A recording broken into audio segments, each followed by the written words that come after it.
This is the eHealth Radio Network, your source for health advice on demand. And now your host, Eric Michaels. Thanks for joining us once again here on the eHealth Radio Network. This is your host, Eric Michaels. Today we're visiting with Sophie Chiche, the CEO of becurrent.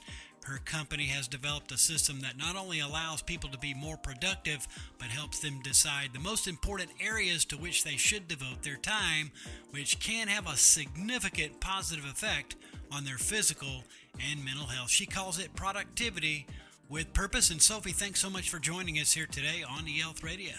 Thank you for having me, and good introduction. Thank you. Well, so deserving of that introduction, and really appreciate your joining us here today. So for starters, being overwhelmed with tasks, whether work-related or personal, can take a toll on your health. What are some of the issues that can arise from an overloaded schedule? That would be a great place to kick things off today.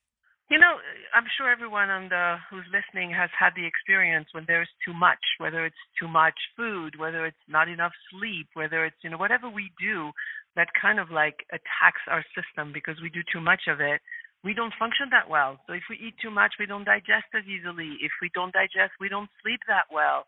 And so tasks are similar. Like if I have too much to do, my nervous system it doesn't have a chance to recover. It doesn't have a chance to rest and restore in between. It's almost kind of like a car that you would never take to maintenance, not put gas and not change the oils and not add the water to the windshield, whatever it is.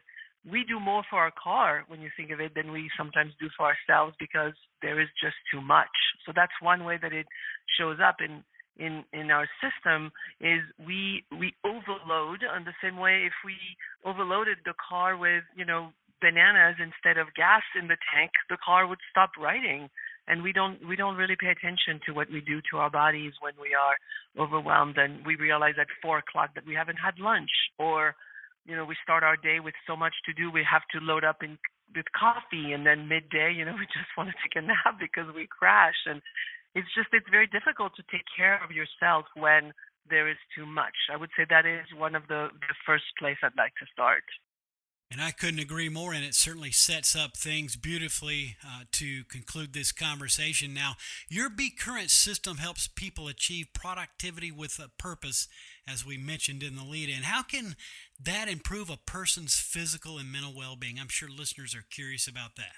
So imagine spending time doing something so for me, being on purpose has this quality of like, I know why I'm doing it. I know it makes sense to me and I'm actually enjoying what I'm doing. Well, imagine doing the opposite of that, where you spend 8, 10, 12 hours on a job where you don't see why you're doing it. And there's really you don't really respect the people you work with and you are being asked to do tasks that don't make sense to you, or you don't really respect the people who ask them to do it. And it kind of burns you out. It's like, how long can you be doing, a sport that you hate doing? And so just the notion that you spend all this time doing something that your body is, and we can look at it on children. It's like you take a child and you do something with them that they enjoy doing, and it's cooperation and it's fluid and it's joyful, and there is a certain like flow between the person who's asking to do and the kid, and then you make them do something they absolutely don't want to do and they don't see why they would do it and they have, it has no meaning to them, and you get a little, cranky toddler that's throwing tantrums. Which that's what we have. We have adults that have grown, from not really learning how to be on purpose with their own meaning. And so they're walking around like little toddlers waiting to have a tantrum a little bit, if that makes sense. And so productivity with purpose, to me, lines up right there where you really start looking at your tasks and are they aligned with what has meaning for you. Like a lot of us have grown raised by teachers and we do what they say, but why? Well, because I said so. And there we are growing up without really being in touch with what has meaning to us. And I think that's something that we need to take responsibility as grown-ups and say, who am I? What do I want? What has meaning to me? And of course, I'm not completely delusional. We adults, we have things we have to do to function in society and pay our taxes and make sure there's food on the table, and those, are responsibilities we can't ignore. But there also should be room for us to really contemplate Where are we? Where are we going? What do we want more of? What do we want less of?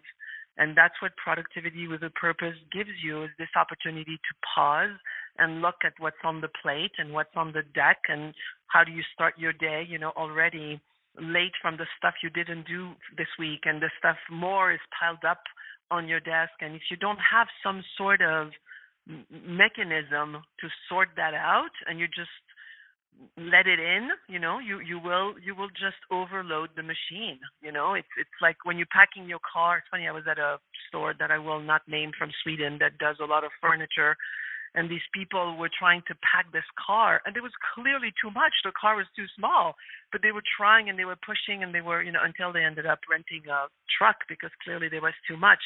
And we are the same. There is such a thing as too much. And if we don't say, you know what, that box, I'm going to leave it outside because it doesn't fit in the car. It doesn't fit in my life.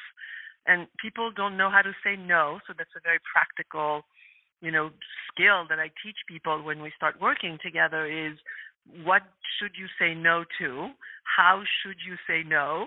Because if you don't know how to say no, you will find in yeses that are not true yeses. You'll be doing something that you don't really want to be doing, that you don't know why you're doing it, other than you just didn't know how to say no to it. And there you are, resenting doing it, and resenting the people that have made you, quote, do it. Like you let them, But so this is all kind of it's in the realm of like, who am I? Where am I going? And is this fitting? Like saying yes to talking to you, Eric, today. It's like I'm fascinated by productivity and how it affects health, and so it's a big yes for me. And I'm lined up with having this conversation. It's a beautiful use of my time, but it doesn't happen, accidentally. I said no to a lot of other things to be able to have time to do this with you. And I think people would really gain a lot of energy and joy, and similar to those kids, when they do something they want to do and they lose track of time. I want to lose track of time because I'm having so much fun. And, how do we do more of that is really the land I like to play in. A very helpful and great response, and also that example was really great, sharing even from your personal perspective as well. Thanks for that. Now, it isn't just health per se that's affected here. Workplace stress also has been shown to lead to an increased risk of engaging in unhealthy behaviors such as cigarette smoking, alcohol and drug abuse, and poor dietary patterns. Am I correct by stating that? Well, again, when you force someone to do something they don't want to do, even if in my world they are the one forcing themselves, nobody makes you do anything. You do it to yourself. But how long can you be living a life where you kind of not living your life? And so drugs make sense, and sugar makes sense. When I was, my personal history is I used to be 350 pounds, and I've lost 200 of them. But clearly in that journey, there was when I'm really sad, I eat. When I'm really happy, I eat. When I'm really anxious, I eat. When I'm really angry, I eat, because I don't want to feel any of those feelings. We're in a culture that really doesn't allow us to feel what we feel. We're supposed to show up. We're supposed to be like not be sad and not be angry. But we're not machines. We feel feelings, and a lot of people, not knowing what to do with these feelings, they shut down. And when you shut down, you need alcohol to, be more social, and you need alcohol to fall asleep, and you need weed, to feel more relaxed and connected. And it's all illusions, of course, because I know for food, that's the one I was doing. When I eat food, it does calm me down for 2 seconds, but, it doesn't really last. So the recovery of all this is learning to like your life more, because if you are doing all these things that you don't want to be doing, you're going to need to numb yourself. I mean, there's no way around it. Like if you hate your relationship and you don't like your job and you don't have a good relationship with your kids, and you don't like yourself because now you've done all these behaviors, so you've gained weight and your skin looks like you have dead and whatever, you're going to do more. It's a catch-22 a little bit, because you need to start taking care of yourself to see, oh, wow, I'm spending time 8 hours a day with people that I don't respect, that certainly don't respect me. And it's like, who wants to be in an environment like that?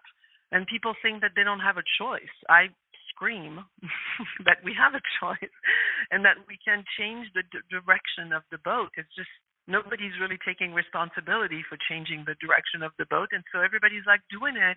A lot of people, not everyone, of course, but lots of people live their lives a little bit like turned off everything they feel, robotic, go do their thing and do it again tomorrow and again the day after. And I think at some point it really damages your health. Like it really affects, I believe there is a very direct correlation between I like what I did today and therefore I make myself a little salad with a piece of fish and I'm healthy and relaxed more than if I spent my day, cranky and miserable and angry and people yelling at me or not respecting me and then I want to come home and, eat chocolate cake and alcohol. So I think it starts from self. I think it starts from your own starting to ask questions, and that would be my tip for, wrapping up our conversation probably soon. But it's this idea of like every time you make a choice, is this a choice that supports you? Is this yes you just said to these people a real yes for you? If someone asked me to build, like I love doing furniture, like I love wood, I love building things, and so a friend of mine knows that and calls me and says, hey, do you want to spend the weekend with us? We're going to do furniture. And I'm like, no, I'm writing a book. I need time. I'm not at the moment. I said no. My friend was a little offended, and it's like, well, I'm writing a book. I need to focus on things that are important to me as well. But please, next time ask me again. But saying no is something that really our culture has taken away from us a little bit, and I claim that we should take that back, and we should commit to things when it feels aligned and it feels like, yeah, this is feeding my life. And of course, to do that, you'd have to know what that is a little bit, which also requires a little bit of pondering and introspecting but what else is there to do? Like we're here to, live lives that are fulfilling, and if we don't do it, a little bit of that exercise, who's gonna do that for us? So to wrap up with the productivity with a purpose, it's like spend time with yourself, go for a walk in nature and ask yourself, like, what do I want? Where am I going? What's important to me? Where do I derive joy? Where do I don't? And do less of those things that are sucking your energy dry and do things that are fulfilling you more. It's quite simple when you think of it, but it's not easy. Well, you're right. It certainly isn't easy, and it's a good thing to have a system like yours in place to make it easier for sure. Today, we've been speaking with Sophie Chiche. She is the CEO of becurrent. Her company has developed a system that not only allows people to be more productive, but helps them decide the most important areas to which they should devote their time. And she's joined us here today on eHealth Radio's personal development channel, a part of the eHealth Radio Network. Now, continuing on, while we used to admire people who could multitask, they seem to be geniuses to be able to do that. It's a concept that is losing momentum, I understand. Focusing on too many things means you're really focusing on absolutely nothing. How does this cycle damage people's mental and physical health involved with that scenario? Yeah, similarly, imagine if you were driving 5 cars at the same time. There's a good chance 4 of them would end up in an accident. It's like you can't have attention in too many things and really be present. Now, having awareness of multiple things is a good idea. While you're doing one thing, you're kind of like listening if the kids are crying, or you're listening to, something outside that requires your attention. It's different than attempting to do multiple things at the same time.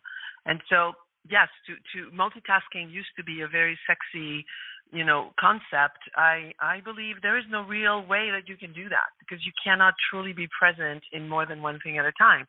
Now, do one and be present and then finish, and then boom, do another one and be present and finish. That's super fun energy, because it's super dynamic that you're full on in like kids, again, when a kid is doing one thing, he's not trying to do 12 things at the same time. That's fascinating to watch them do that, because they'll stay really present with what they're doing, and then they're done, and then they do the next thing. And I believe it to be I accomplish a lot more, and I'm a lot more relaxed when I do that, just one at a time, and just like be present and not be thinking of 6 other things, because that makes the one thing you're trying to do much more difficult to finish it and to be, focused and present for it. So I'm with you there. Greatly appreciate your input there, and that is really helpful, and the way you explained it. and described it. It makes total sense. Now, in August of 2017, a study carried out by the University of California, Riverside found that companies offering employee wellness programs saw a significant gain in productivity among its workers. In fact, it was found that all employees who participated improved productivity an average of 1 full workday per month. You work with corporations quite a bit, I understand. If you look at your program as a form of productivity wellness, do you feel that becurrent can have similar results in terms of overall productivity and wellness? Get into some of the details there as well.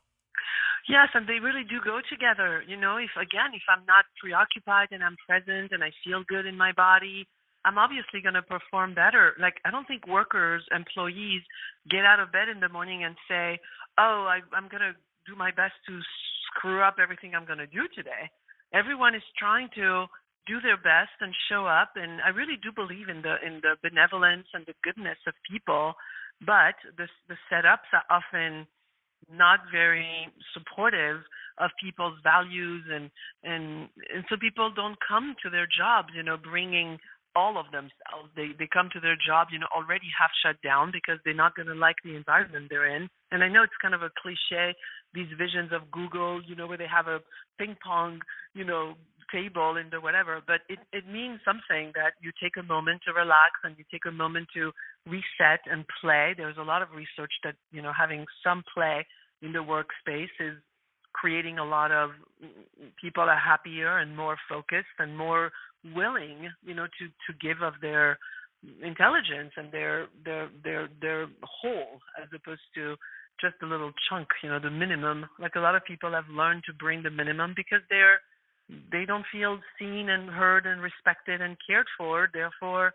why would they bring the whole self? They don't realize they're damaging them, by not, like, I don't like being half of myself. When I participate in something, I want to be full on because I'm fully engaged with what's happening, and therefore I'm more creative and I'm more collaborative and I'm more engaged and I'm more willing to kind of, learn, and it's just such a better setting. But when you look at how we're trained from school, where we are forced to do things, and if we, God forbid, question why, we really literally are told, well, because it's what we do. It's like, oh, okay, but why?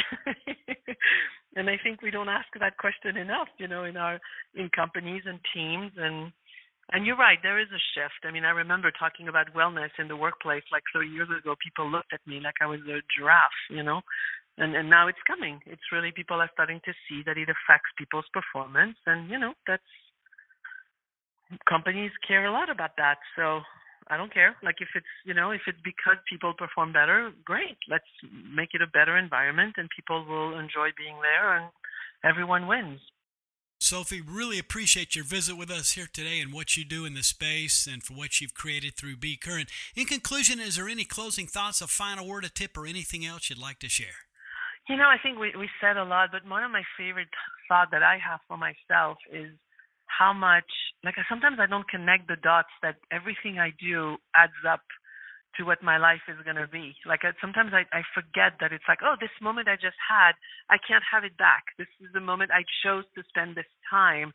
And if I don't do some deliberate thinking about where I spend my time, it is going to add up to a life I don't like. And so it's a job that we have as humans, just question what you're doing, because that will add up to liking or not liking your life. I think it's a big deal. Certainly appreciate those concluding remarks. Sophie, really appreciate it once again. And if listeners wanted to tap into becurrent or to be in touch, where's the best place to get all the details? becurrenttoday.com is the website. Lots of information, lots of blogs, lots of things they can find. And of course, they can set up a call if they're interested in doing some work more specifically on their dynamic. But becurrenttoday.com is the website. And that is easy and simple enough, and we'll include that within the show notes of this broadcast as well.